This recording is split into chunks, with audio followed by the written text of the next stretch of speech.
श्यामानी maths classes में आपका हार्दिक स्वागत है।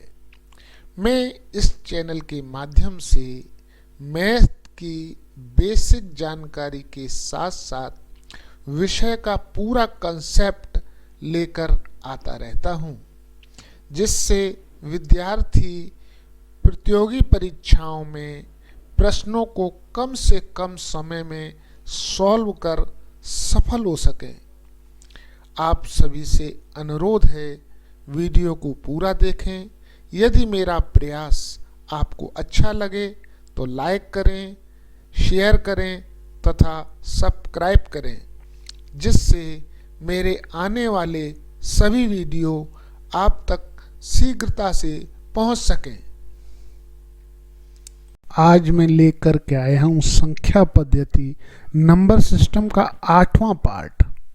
इसमें मैं बताऊंगा संख्या के पारस्परिक संबंधों पर आधारित प्रश्न। इस तरह के प्रश्न को हल करने के लिए शर्तों के अनुसार समीकरण बना करके हल कर लेते हैं। यदि अनुपातिक कोई प्रश्न हो तो अनुपातिक गुणांक मान लेते हैं और गुणांक के मान करके उसमें मल्टीप्लाई करके और समीकरण बना लेते हैं। ऐसी स्थिति में समीकरण बनाकर हल कर लेते हैं। आशा है आप समझ गए होंगे। हर बार की भांति इस बार भी मैं वही क्वेश्चन लेकर के आया हूं जो परीक्षा की दृष्टि से इम्पोर्टेंट हैं तथा पिछली बार कॉम्पिटिटिव एग्जाम में आ चुके हैं। चलते हैं प्रश्नों की ओर। यदि किसी संख्या में 21 जोड़ा जाए तो वह अपनी तिगुनी संख्या से 7 कम हो जाती है, तदनुसार वह संख्या क्या होगी? प्रश्नानुसार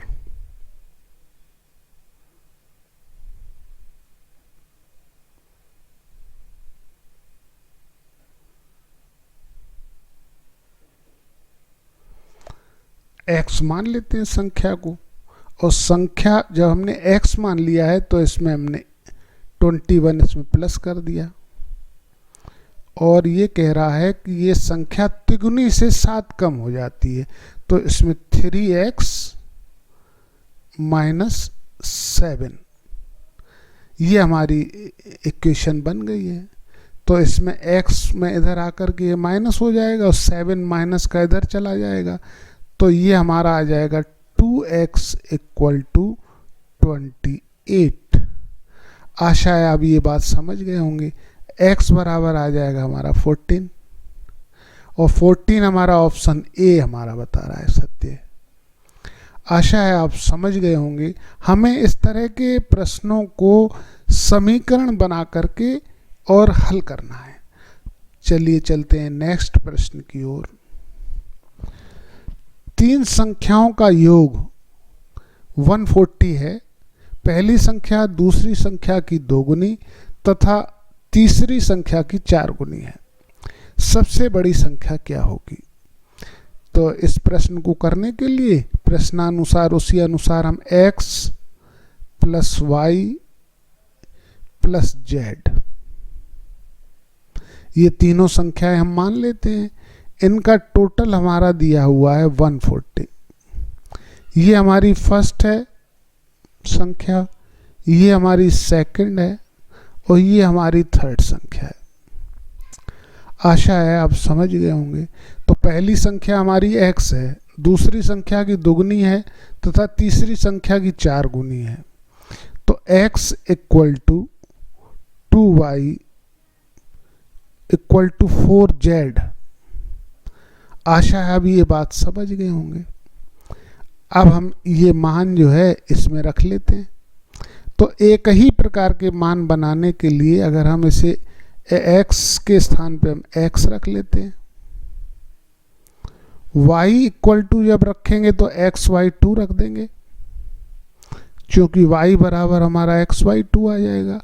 और इसी प्रकार यहाँ z बराबर जब हम रखेंगे तो यह हो जाएगा x divided by 4 equal to 140। अब हम इस पूरी इक्वेशन में 4 का मल्टीप्लाई कर देंगे तो हो जाएगी हमारी 4x equal to 2x plus x. अब 4 का इसमें मल्टीप्लाई कर देंगे तो जो हो जाएगा 560।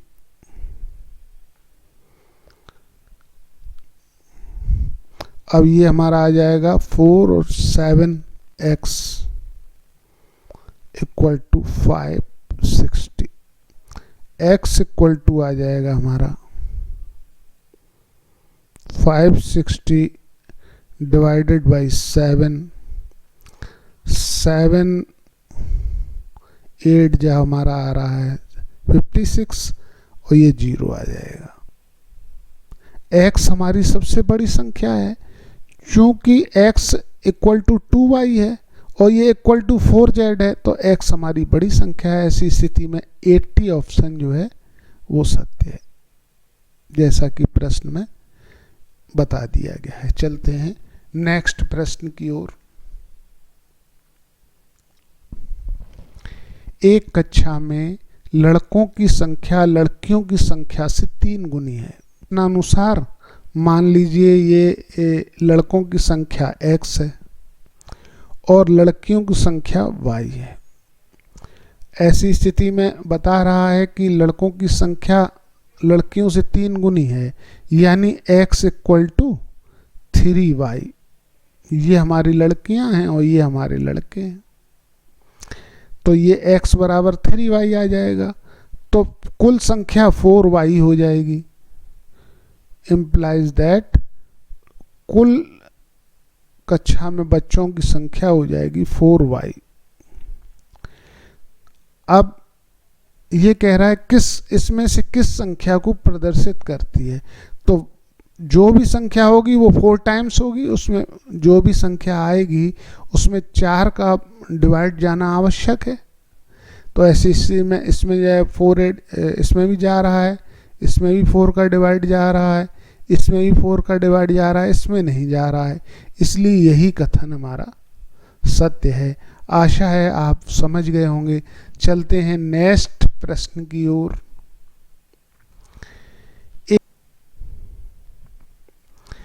एक संख्या अपने व्युत्क्रम के 5 गुने से 19/2 अधिक है, संख्या ज्ञात करिए।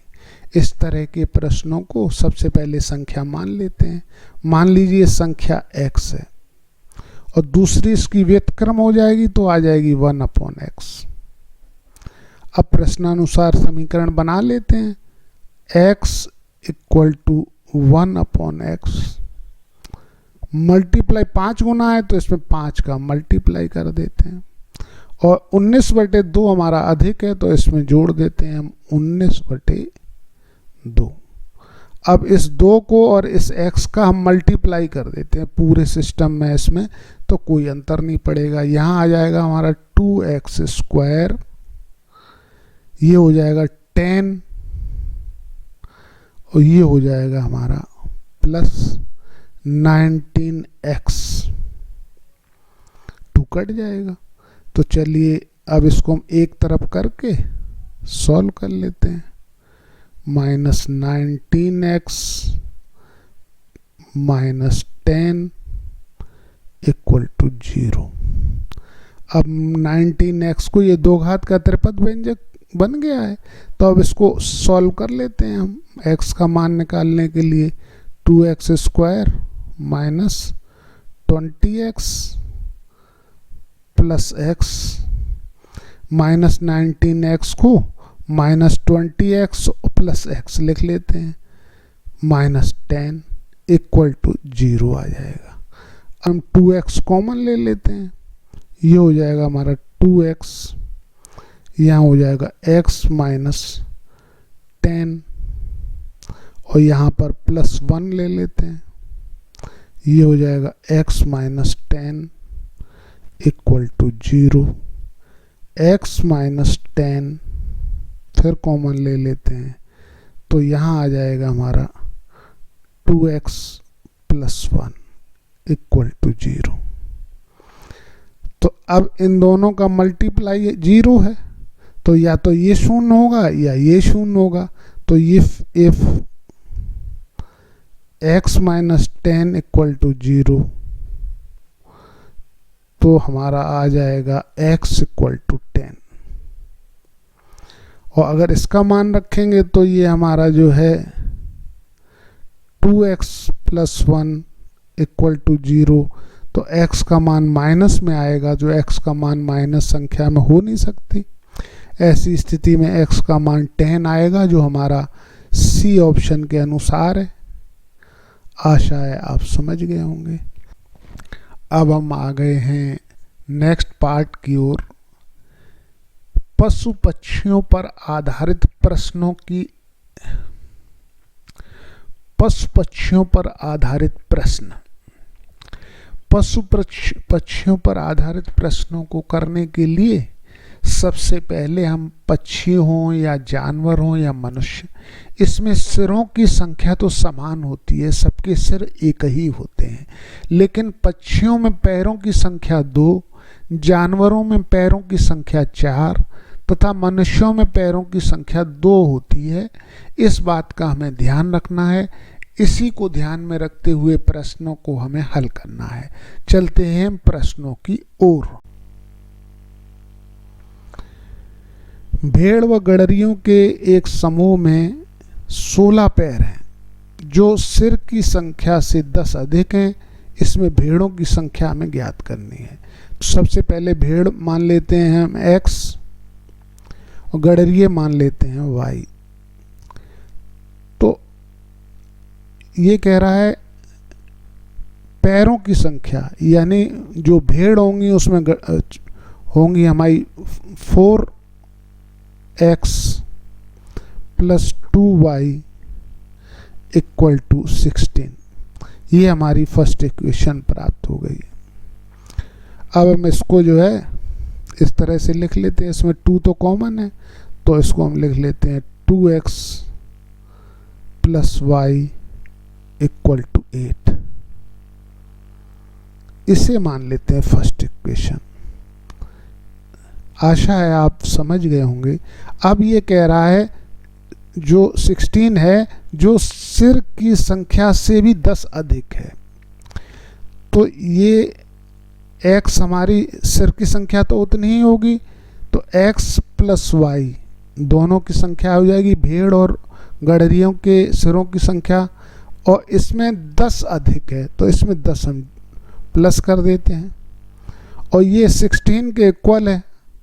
ये बता रहा है पैरों की संख्या है जो सिर की संख्या से 10 अधिक है, यानी ये 16 इसके इक्वल आ गया।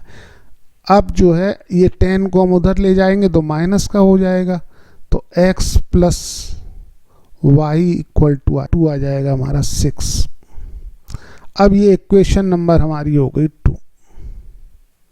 अब इक्वेशन नंबर जो फर्स्ट है और सेकंड है, इनको हम सॉल्व कर लेते हैं। तो लिख लेते हैं 2x plus Y equal to 8, और इसी के नीचे लिख लेते हैं x plus Y equal to 6। इसको हम जो है माइनस कर देते हैं, तो चिन्ह इनके बदल जाएंगे, ये हमारे कट जाएंगे।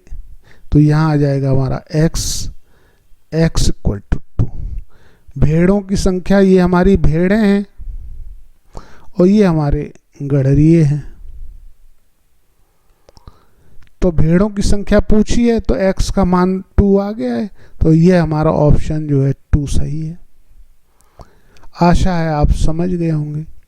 चलते हैं नेक्स्ट प्रश्न की ओर। एक आदमी के पास कुछ मुर्गियां व कुछ गायें हैं। यदि मुर्गियों व गायों के सिरों की संख्या 50 है तथा मुर्गियों और गायों को पैरों की संख्या 142 है, इसमें गायों की संख्या ज्ञात करिए। चलिए, तो सबसे पहले हम मान लेते हैं। मुर्गियां मान लीजिए x और गायां मान लीजिए y। अब ये कह रहा है मुर्गियों और गायों के सिरों की संख्या, यानी x सिर तो दोनों में एक ही एक होगा, तो x plus Y equal to आ जाएगा हमारा 50। इसको हम फर्स्ट इक्वेशन मान लेते हैं।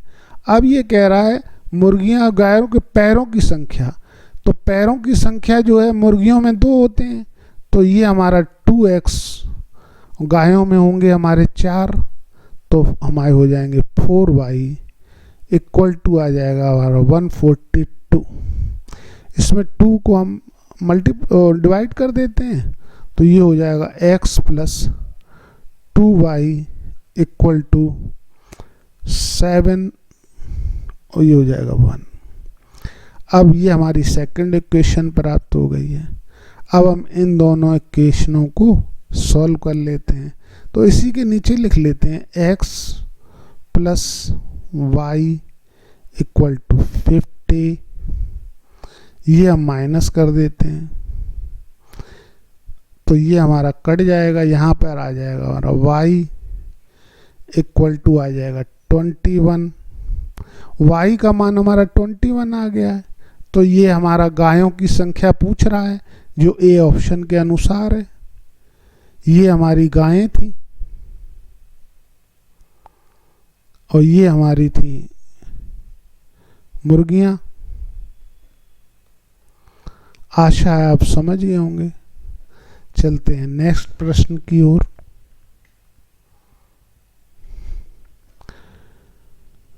गुणा भाग व जोड़ घटाने पर आधारित प्रश्न। इस तरह के प्रश्न देख लीजिए किस तरीके के आते हैं। एक छात्र को एक संख्या में 6 से विभाजित करने और उसके योग भागफल में 12 जोड़ने के लिए कहा गया, किंतु छात्र ने पहले 12 जोड़ दिया और उसके बाद 6 का डिवाइड कर दिया। तदनुसार उत्तर 112 प्राप्त हुआ। अतः सही उत्तर कितना होना चाहिए, ये बात पूछी गई है। तो सबसे पहले मान लेते हैं संख्या x है, संख्या हमारी x है, तो x में 6 से डिवाइड करने के लिए कहा गया था उससे, और जो आ रहा था उसमें 12 जोड़ने के लिए कहा गया था, तो 12 इसमें जोड़ लेते हैं। ये हमारी फर्स्ट जो आ गई है, फर्स्ट स्टेप हो गया है। अब उसने किया क्या, छात्र ने क्या किया कि संख्या में पहले 12 उसमें जोड़ दिया, तो x में हम 12 जोड़ देते हैं और 12 जोड़ने के बाद उसको फिर उसने 6 से डिवाइड कर दिया पूरा, और ये 112 के प्राप्त कर लिया उसने। अब हम इसको सॉल्व कर लेते हैं। तो x plus 12 equal to 6 multiplied by 112। x equal to, यहाँ हम 6 का मल्टीप्लाई कर दें, 6 2 या 12, 6 1 या 6 और 1 हो जाएगा हमारा 7, 6 1 या 6, 12 इधर आकर के माइनस हो जाएगा। तो x इक्वल टू हो जाएगा 660। अब इस x का मान हम यहाँ रख देते हैं फर्स्ट में स्टेप में, तो ये हमारा जो है 660 अपॉन 6 प्लस 12, तो ये हमारा हो जाएगा हमारा 110 हो जाएगा, और उसमें 12 जोड़ देंगे तो आ जाएगा 122। तो कितना उत्तर आना चाहिए था सही, इसमें देख लीजिए 122 बी हमारा ऑप्शन के अंतर्गत है। ये हमारा सत्य है। आशा है आप लोग भी समझ गए होंगे। चलते हैं नेक्स्ट प्रश्न की ओर। एक संख्या को 5 से मल्टीप्लाई करने पर उसमें 25 जोड़ा गया है। योगफल को 5 से भाग दिया गया है एवं भागफल से मूल संख्या को घटाया जाता है, तो शेषफल कितना होगा। तो सबसे पहले संख्या मान लेते हैं। संख्या मान लीजिए हमने x में मल्टीप्लाई कर दिया 5 का, तो यही मल्टीप्लाई कर देते हैं 5 का, और मल्टीप्लाई करने के बाद इसमें 25 जोड़ देते हैं, 25 इसमें जोड़ दिया। अब योगफल जो इनका आया उसमें 5 का डिवाइड कर दिया, 5 का डिवाइड कर दिया। जो भागफल आया उसमें मूल संख्या हमारी जो x थी वो ही हम माइनस कर देते हैं। अब बताइए शेषफल कितना होगा। तो ये जो चीज़ आ जाएगी उस वही हमारी शेषफल होगी। तो 5 का इसमें कॉमन लेकर के और 5 मल्टीपल इसमें कट जाएगा, तो यहाँ आ जाएगा हमारा x प्लस 5, ये हमने 5 इसमें कॉमन ले लिया है, अपॉन 5 माइनस x, तो ये x इससे कट गया, तो ये आ गया हमारा x प्लस 5 माइनस x, तो ये x भी इससे कट गया, तो बच जाएगा हमारा 5, और ये 5 ऑप्शन सी के अनुसार है। आशा है आप समझ गए होंगे। समझ गए हैं तो लाइक कर दीजिए, शेयर कर दीजिए, सब्सक्राइब कर दीजिए। मिलते हैं अगले वीडियो में। धन्यवाद।